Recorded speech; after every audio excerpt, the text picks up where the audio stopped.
Halo Sobat Mania, kembali lagi di BRC Official. Ada kabar menarik nih mengenai PSM Makassar, berhasil mencatatkan kemenangan penting, dalam lanjutan pekan ke-12 Liga 1 2024/2025.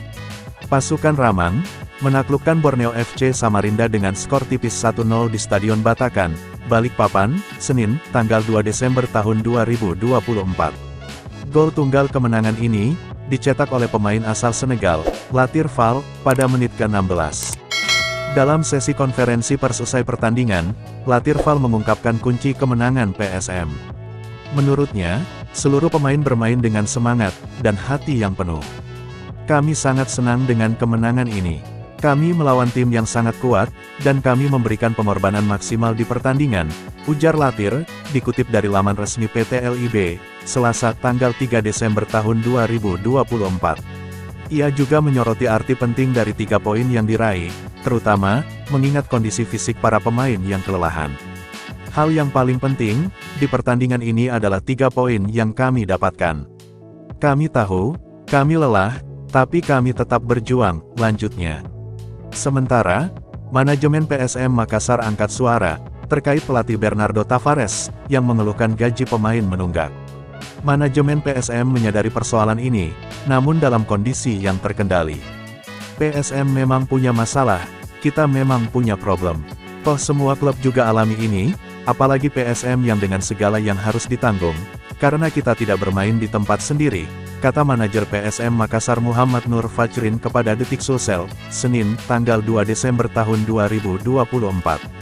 Kendati demikian, Fajrin menyebut, jika persoalan ini masih dalam situasi yang terkontrol. Komunikasi manajemen PSM dengan pemain, dan pelatih juga berjalan dengan baik. Intinya adalah situasi ini terkontrol. Situasi ini secara internal juga berjalan baik. Tidak ada yang masalah ribut di sosmed dan sebagainya, ujarnya.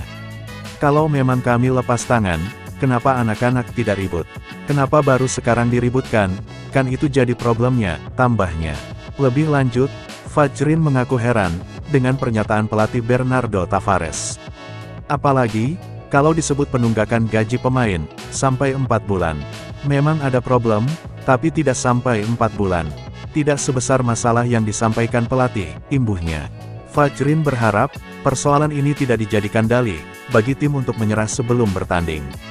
Dia juga mengajak, agar semua pihak menyikapi pernyataan pelatih Bernardo Tavares dengan bijak. Kenapa seakan-akan PSM sudah menyerah sebelum bertanding? Harusnya kita tidak boleh bersikap begitu. Saya sebagai yang ada di tim, pantang untuk menyampaikan seperti itu, masalah yang kita hadapi, katanya.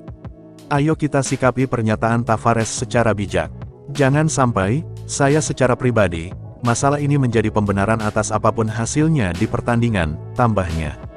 Fajrin melanjutkan, pihaknya akan mendalami hal yang mendasari pelatih Bernardo Tavares, mengungkapkan persoalan tersebut. Sebab, dia kembali menegaskan jika komunikasi dengan pelatih, sebetulnya berjalan dengan baik. Komunikasiku berjalan Ji, tidak tahu apa yang dimaksud. Karena sebelum berangkat saya ketemu Ji di area duta, saya bicara. Makanya, saya juga masih belum tahu, apa yang mendasari disampaikan di momen preskon, tapi digunakan untuk non-teknis, paparnya. Sebelumnya diberitakan, pelatih PSM Makassar Bernardo Tavares, kembali mengeluhkan soal gaji pemainnya, yang belum dibayar jelang melawan Borneo FC Samarinda, dalam laga lanjutan Liga 1 2024/2025. Bernardo Tavares cukup geram dengan hal ini. Saya tidak mengerti, kenapa dengan budget yang rendah saat ini pun, masih tetap tidak membayar atau terlambat. Padahal budget kita rendah, kata Bernardo Tavares pada sesi preskon, Minggu tanggal 1 Desember tahun 2024. Bernardo Tavares mengaku geram dengan hal tersebut, sebab dirinya tidak mendapat jawaban dari manajemen PSM selama sepekan terakhir. Penghubung antara saya dan manajemen Sadikin Aksa adalah Pak Fajrin, manajer PSM.